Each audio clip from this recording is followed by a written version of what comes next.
Ito, ang hirap ng buhay dito sa atin sa probinsya. Tayo maghanap ng trabaho sa kahit saan, kahit sa Maynila. Kinakailangan lang doon bagong punta ng Maynila. Sikat na bayan yun ay Maynila. Kinakailangan kahit kaunting English. Marunong tayo. Eh, nakakautay naman mag-English. Basta kaunting English lang, pwede na yun. Pwede na kahit isa lang ang piraso. Ay, tayo punta Maynila. Tayo trabaho. Sige.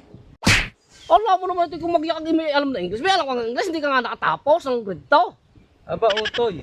Kahit ako ganito, meron din akong alam na kaunting English. Anong English naman yun? Aba, 7:30 in the evening. O di English din yun. Aba, English din nga yun ah. Eh, ikaw ka. Abay, may nasa-isip na ako. Ang nato ko yung let's go. English yun. May English din ng let's go. English nga. English din ng Eh, let's go. ikaw naman. Bakit wala? Anong iyo? May nakakinig ako kanina may nag-uusap ang sabi yes. Ang yes gay English. Aba, yun, English yun. English O di, yun. meron na tayong alam. Oh, tara, tayo punta Maynila. Tara. Mga iba-ibang Trabaho. buhay natin doon. Ha? Ako umino sa mangga. Ako yung may nasa alamyas, kaasay.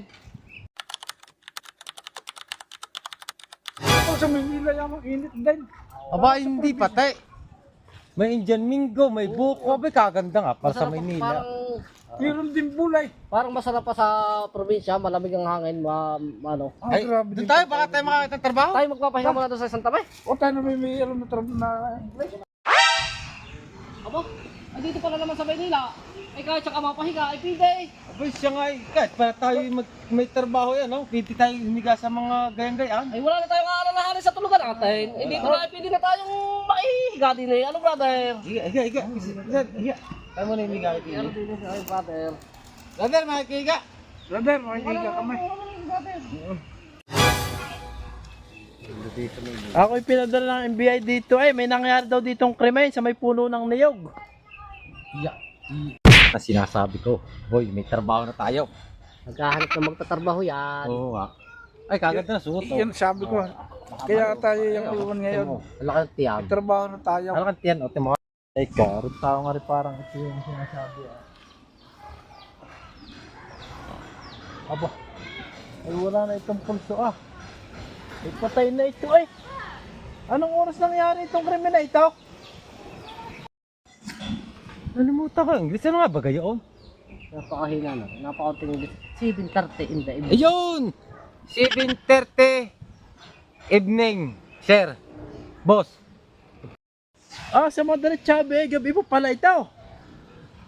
7:30 evening. Aba, ay hapon. Magahan gumawa ng krimen na ito sa taong ito. Kuya iyo, ako sasagot. Sayang, ang pinag-aralan kong English. Oo, tayo nag-aaral na Yes, sir! Ano? English yan. Aba, ay talagang umaamin ng mga ito. Kita muna natin. Ay kung ganon, inaamin ninyo, sumama kayo sa akin sa headquarters, sakay sa mobile. Yun! Let's go! Yo! Trabaho na tayo! Trabaho na. Yay! Yan ang kalunod trabaho. May trabaho na tayo! Tara! Counting English lang, may trabaho na tayo. Sir, nasa yung mobile niyo? Andyan!